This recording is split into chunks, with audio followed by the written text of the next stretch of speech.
أعوذ بالله من الشيطان بسم الله الرحمن الرحيم السلام عليكم ورحمة الله تعالى وبركاته الحمد لله الذي أنزل القرآن في رمضان هدى للناس وبينات من الهدى والفرقان أشهد أن لا إله إلا الله وحده لا شريك له وأشهد أن محمدا عبده ورسوله لا نبي ورسول بعد أما بعد فقد قال الله تعالى في القرآن الكريم وهو أصدق القائلين أعوذ بالله من الشيطان الرجيم بسم الله الرحمن الرحيم يا أيها الذين آمنوا كتب عليكم الصيام كما كتب على الذين من قبلكم لعلكم تتقون. Wahai orang-orang yang beriman, diwajibkan atas kamu berpuasa sebagaimana diwajibkan orang-orang kamu yang agar bertakwa.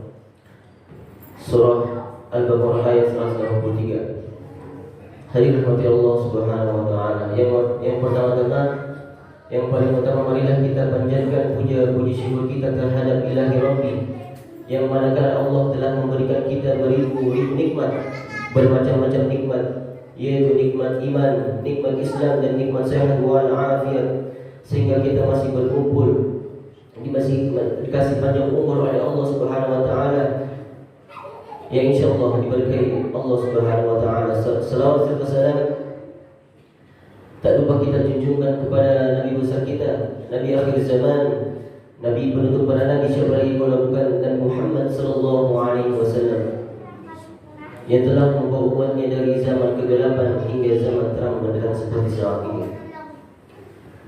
Berdiri saya di sini, saya akan membawa kultum yang bertema keutamaan bulan suci Ramadan. Hari ini kita sudah berada di bulan satu-satunya dan bulan yang ini yang disebutkan oleh Allah Subhanahu wa taala dalam kitab suci Al-Qur'an yang berbunyi Syahrul Ramadan alladzi unzila fihi Al-Qur'an.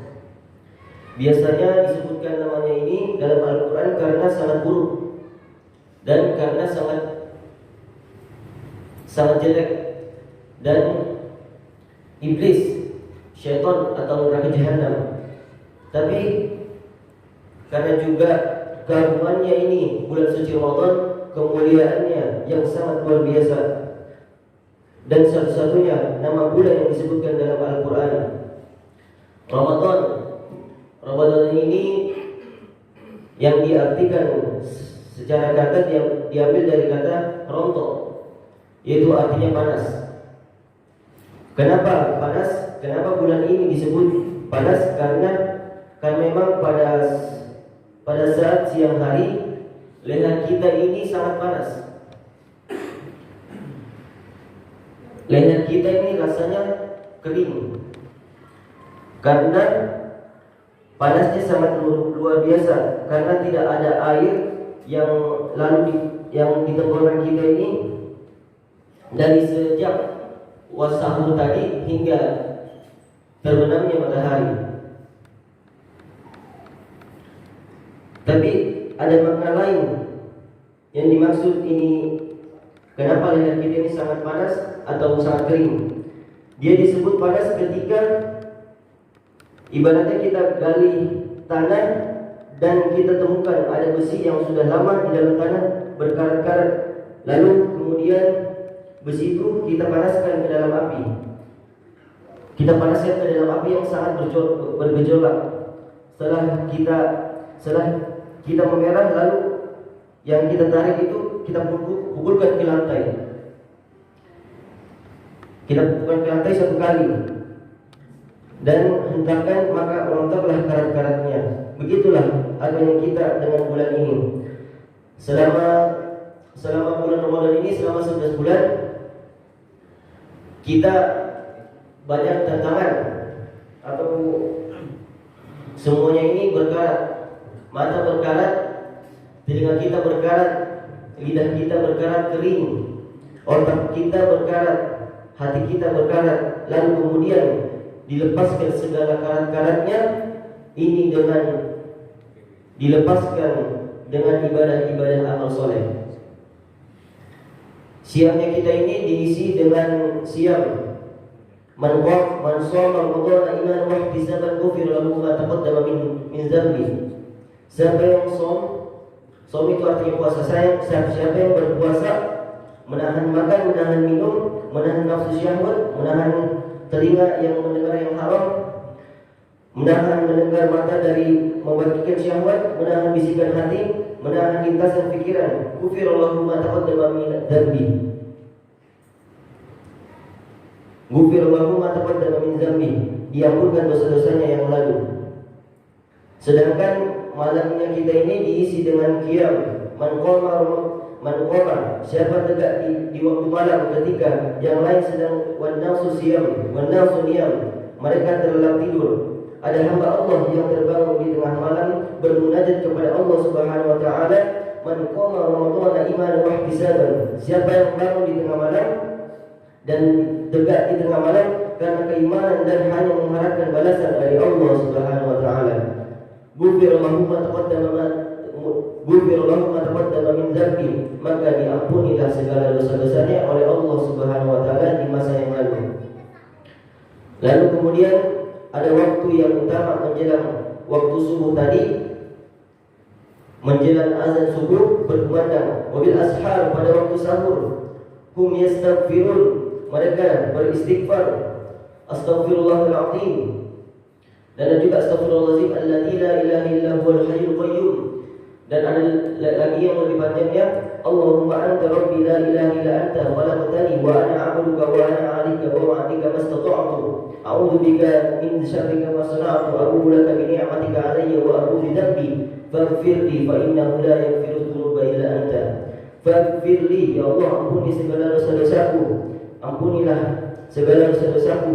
Fa innahu la yaghfiru dzunuba illa anta, sesungguhnya tidak ada yang dapat mengampuni kecuali hanya Engkau. Kecuali hanya Engkau saja, ya Allah. Itulah satu-satunya yang dapat dikatakan, yang diungkapkan kepada Allah Subhanahu wa taala sebagai wujud kita untuk mengatakan aku adalah orang yang banyak dosa, bergelimang dosa, banyak silap, banyak salah. Ini bulan yang penuh, banyak salah yang kita lakukan, dan ini bulan yang penuh kemuliaan, supaya umat manusia yang banyak salah itu mampu kepada Allah Subhanahu wa taala saja. Dia meminta kepada Allah Subhanahu wa taala saja. Dia bermunajat kepada Allah Subhanahu wa taala saja. Dia meminta ampun kepada Allah Subhanahu wa taala saja. Dan dia minta semua pahala kepada Allah Subhanahu wa taala saja. Dan kemudian ada satu keutamaan di antara semua keutamaan. Fihi lailatun, di malam ada suatu malam, khairun min alfi syahrin, lebih baik dari 1000 bulan.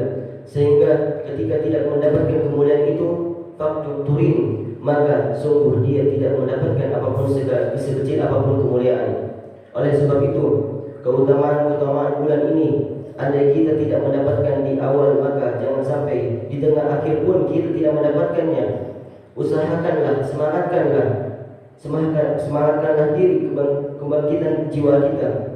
Jiwa-jiwa yang tertidur, maka bangkitlah, bangunlah, bersemangatlah untuk menghadapi ujian-ujian di bulan Ramadan ini. Dan marilah kita isi di bulan Ramadan ini dengan membaca Al-Quran, salawat, menahan nafsu, menahan makan, menahan minum. Dan di siangnya mari kita isi dengan zikir, munajat, membaca Al-Quran dan tasbih, tahmid, salawat. Sedangkan petangnya kita manfaatkan untuk duduk di masjid untuk berdoa kepada Allah Subhanahu wa taala. Dan di waktu sahurnya pula kita mari musahabah, beristighfar diri. Dan itu saja yang kita bisa bawa bekal kepada Allah Subhanahu wa taala. Berbanyak amal soleh, berbanyak berbuat kebaikan, tolong-menolong. Itu saja yang bisa kita bawa bekal menghadap Allah Subhanahu wa taala. Itu saja yang saya bisa sampaikan, mudah-mudahan bermanfaat bagi kita semua. Billahi taufiq wal hidayah, wa ridha wal inayah. Nun wal qalami wa yasrun. Assalamualaikum warahmatullahi taala wabarakatuh.